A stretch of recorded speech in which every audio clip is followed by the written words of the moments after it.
Hayyee jirtu maamiltoota fi hordoftoota kiyya nagaan isiniif haa baay'atu bakka jirtanitti anis nagaa ku galata waaqaa ta'u viidiyoo kabiraatiin dhufeen jira jechuudha. Laayik naa gochuu viidiyoo kiyya gadumaa daawwachuu hin dagatinaa isiniin jedha.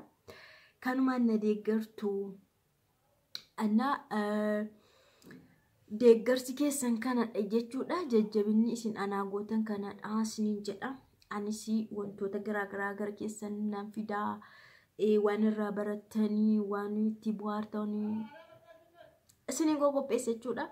Kanaaf har'a garuu waan inni irratti qabadhee dhufee jechuudha. Dubartoota warra dhiira filatanii dubartoonni baay'een otoo dhiira filataniiti umarratti maaltu isaan mudataa, dhiira filachuun faayidaan isaa maali, miidhaan isaa maali? Dhiirri hin filatamaayyuu, dhiirri maaliin filatamaa, eessa isaatti ilaalamee filatamaa? Dhiira tokko gaa'ilaaf gaafa ilaallatanii yookaas gara ofii dhufu dhiirri sun ulaagaan isaa maali, filannoon isaa maali, maaliin filatamuu qaba? Dhiirri bifaan filatamuu qaba moo qabeenyaan filatamuu qaba moo akkasumas gosaan filatamuu qaba moo akkamitti? Yeroo baay'ee dubartoonni yookaan shamarranii dhiira kan isaan filatanii baay'een isaa bifaanii jechuudha. Kun soba miti bakka baay'eetti jechuudha. Bifaan filatu filannoo baay'isuu dhiira bifaan filatanii umarratti immoo bakka isaanitti kufan waan isaan mudatu baay'een isaanii beeku jechuudha. Namni filatu yeroo baay'ee waan hin taane irra bu'a jechuudha.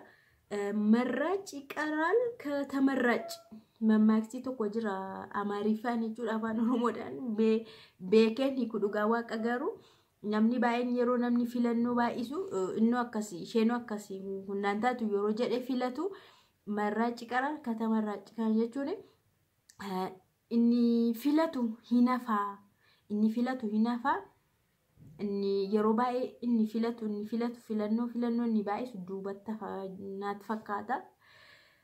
Kanaafu nama tokkotu filannoo too baay'isu dhumarratti waan inni irratti kufeessinitti himachuudha. Garuu walumaa galatti dhiirri kan filatamu filannoon dhiirri kun sirriidha naa ta'a kan jedhamu hamma inni nama jaallatu yookaas jaalala dhugaa isanni namaa qabu irratti hundaa'ameetu malee bifaan dhiira filachuun hin danda'amu, hojjaadhaan filachuun hin danda'amu, furdinaan filachuun hin danda'amu jechuudha. Isaan kanaan dhiira filachuun tasuma jireenya namaan taasisu, gaa'ilas namaan taasisu jechuudha. Bifa ilaalanii bareedina yoo ilaalanii milkaa'uu dhiisuu danda'a yookaas dhaabbisaa ilaalanii yoo filatan milkaa'uu dhiisuu danda'a. Qabeenya isaa ilaalanii yoo filatan milkaa'uu dhiisuu danda'a. Wanta baay'ee miidiyaa kanarra dhagaa ooltu waan ta'eef namoonni ulaagaa isaanii godhatanii dhiira yeroo isaan filatanii milkaa'uu fi dhiisuu yeroo ni danda'u jira jechuudha. Kanaaf inni caalu garuu dhiirri osoo dubartoota filatee anaaf kanatu natti tola jecha isa kanatu jechuudha. Dhiirri osoo ofiisaa dubartoota filatee kan jaallatu ofiisaa barbaaddatee wajjiniin gaa'ila dhaabbatee inni kun oliin ol baay'ee filatamaadhas waan milkaadhas. Garuu dubartoonni dhiirri tokko filannoo isaatiin fakkeenyaaf dhiirri tokko filannoo isaatiin gara dubartii tokko dhufee jaallatee barbaadee eeyyama isaatiin dubartii sana yoo barbaade dubartiin sun immoo ofiishii immoo kan barbaaddu kan filattu kan ilaallattu gama sanatti kan biraa yoo ta'e wal jala darbeeraa jechuudha. Baay'ee wal jala darbeeraa jechuudha. Kanaaf inni gama sana jiru innis kan biraa ilaallataara kan biraa jaallataara waan ta'eef isa gara dubartootaa dhufu sanatu dubartootaa fi milkaata gaarii ta'as malee dubartoota ofii isaanii barbaachisa deeman ilaallatanii yeroo deemanii sirriin ta'uu jechuudha. Kun filannoo dubartootaati.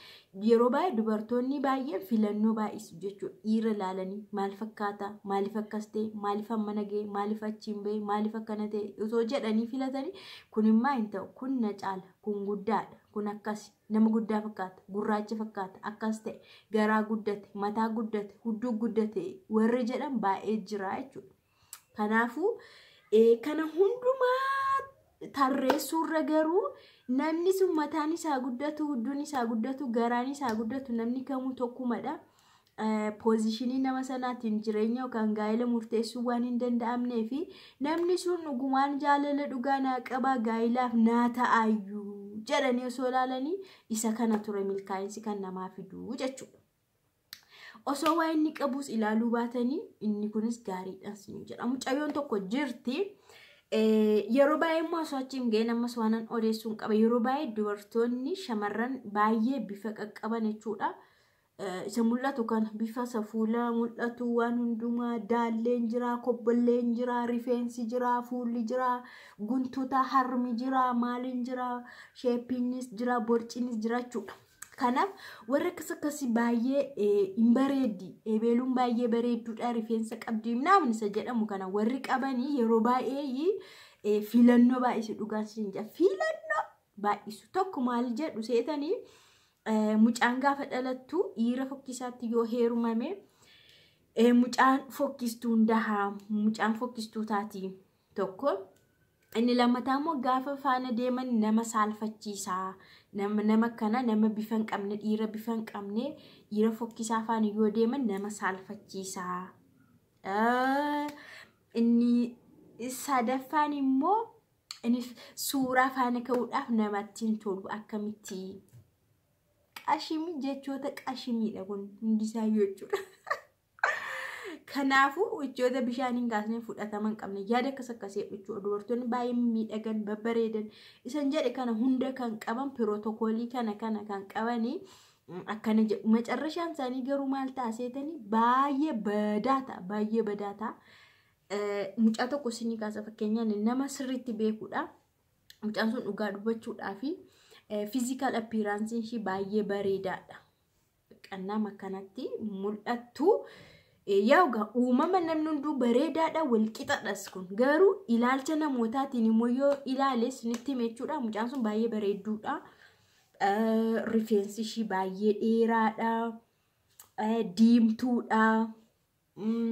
Bakka dhaabbiin ishii yookaan appearance ishii argamni ishii baay'ee hin bareeddi. Egaa namoonni kana ilaaleetu gaggaba waan ta'eef isiniin jedha. Inni keessaa booda mul'ata waan ta'eefna. Mucaan kun namoota baay'ee filatti kan ishee jaallatan danuudha, kan ishee barbaadan danuudha, gaa'ilaaf kan ishee barbaadan danuudha.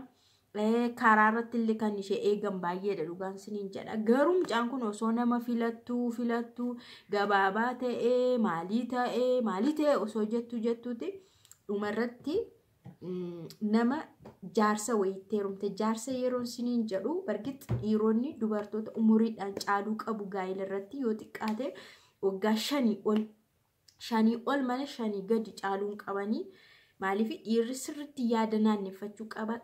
Sirriitti waa'ee gaa'ilaa beekuu qaba. Gaa'ilatti as deebi'ee mana isaatti jiraachuuf jechuudha.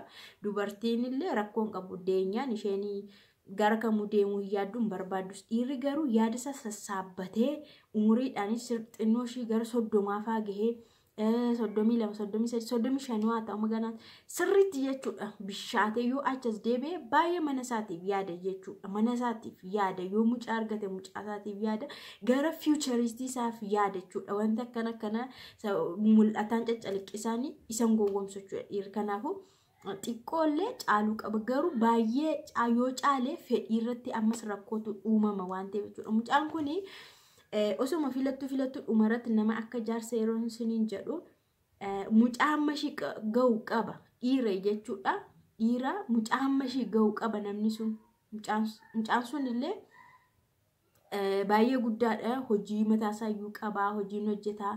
Yeroo wal biratti argaman haadha biddeenaa fakkaatti toon taane isaantuu haadha manaaf abbaa manaa fakkaata namoonni yeroo ilaalanii baay'ee immoo bareeda. Mucaan sun isheen illee baay'ee bareeddi wal biratti. Nama akka kanaatti dhumarratti dhaqxee heerumte jechuudha. Nama akka kanaatti osoo filattu dhaqxee nama akka kanaarratti nama umuriidhaan baay'ee 20 ol ishee caalu jechuudha. 20 ol caaluu danda'a namni suni. Dhaqxeetu itti gaafa heerumtu namoonni umuriidhaan baay'ee walirraa fagaatan immoo rakkoo baay'ee gidduu isaanii jiraata. Rakkoon fedhii ni jiraata. Fedhiin isaanii walitti hin dhufu. Barbaachi isaanii walitti hin dhufu. Kanaafuu rakkoon uumamaa deema jechuudha. rakkoo waan biraallee hin jiru garuu rakkoo fedhii qabaachuu danda'u jechuudha. Namoonni akkasii walii galtee dhabuu danda'u. Waan isheen barbaaddu inni barbaaduu dhiisuu danda'a. Waan isheen naa guuti jette guutuu fi dadhabuu danda'a. Waan isheen barbaaddu waan barbaaddu sarraa argachuu dadhabdi. Yeroo sana walitti bu'iinsi dhufa hin wallolu addaan ba'uu ni dhufa jechuudha. Kun rakkoo umuriidhaan dhufuudha jechuudha. Rakkoo umurii gidduutti uumamudha. Jarri lamaan wal hin barbaadu garuu jiraachuun barbaadu walfaan. Fedhii biratti yeroo dhufamu garuu walii guutuu hin dadhabu. Yeroo kana ammoo rakkoon uumamaa dhufa, lolliin dhufa, adda bahinsi dhufa. Kanaaf mucaan kun dhumarratti mucaa tokko deessee addaan bahan jechuudha. Addaan ni bahan. Kanaaf warra ishiitti galtee innillee nama guddaadha waan ta'eef, baay'ee nama guddaadha waan ta'eef innis manuma isaatti fi isheen mana warra ishiitti galtee jechuudha. Kanaafuu rakkoo akkasii furuudhaa fi ilaalchota sirreessuu qabu jechuudha. Dubartoonni filannoo dhiisuu qabu. Tasuma filachuun qaban filatamuu qabu bakka. Filatamuu qabu. Fakkeenyaaf yeroo suuqii deemamu tokko itoo abbaan mana meeshaa sana daldalu sun meeshaa naa filee anaan natti hin tolu. Ofii koo san filadhu malee jechuudha. Garuu san ofii koo ilaalee filadhee natti tolee bitadhee galee baay'ee nan jaalladheen itti fayyadama jechuudha. Meeshaa sanatti garuu yoo daldalaan sun hin abbaa meeshaa naa filee immoo garaan ga'utu manni kun gaariidha kun maalidha bira darbee tanan kan biraa filadha. Akka kanaa jechuudha shamarran. Shamarran akkuma kanaa ta'uu qabu dhugaan siniin jedha. Maaliif dhiirri ofiisaa jaallatee filatee kan isaa ta'u barbaaddatee yeroo fuudhee gaa'ela wajjin dhaabbatu ofiisaa filate waan ta'eef ofiisaa jaallate waan ta'eef baay'ee kunuunsas baay'ee jaallatas. Sini galamti. Kanaafis siniin jedha yeroo baay'ee dubartoonni ofiisaanii jaallatanii ofiisaanii yoo barbaadan hin milkaa'uuf hinuma rakkatu malee kufaatii ta'an malee milkaa'uuf siniin jedha. Qabeenya illee yoo qabaatte dubartiin sun dhiirri sun yoo itti siqe qabeenyatti irraa nyaachuuf itti siqa malee ishee faana jireenya agadhumaa faana jiraadha jedhee of hin murteessu. Kanaafuu gorsadhan siniin jedha dubartoonni keenya shamarran keenya filachuu hin barbaadina filachuus hin baay'isina sinaa filatan. Dhiirri tokko filatee si barbaadeera jedhee isa dhugaadhaan isa birrii sana achi kaawwaa maallaqa tasuma maallaqnas keessa galuun qabu. Maallaqni hin jirus injiraatu sas keessa garuu kanaan yoo dhufe weeldaan jettanii isa akka kanaa filachuu qabdu isiniin jedhani amman argee amman beekutti kanas hin gorsa. Video kiyya gadhuma na daawwataniif galatoomaa siniin jaaladha siniin jedha waan dogoggore immoo sorry dhiifama naa godha siniin jedha. Ciao.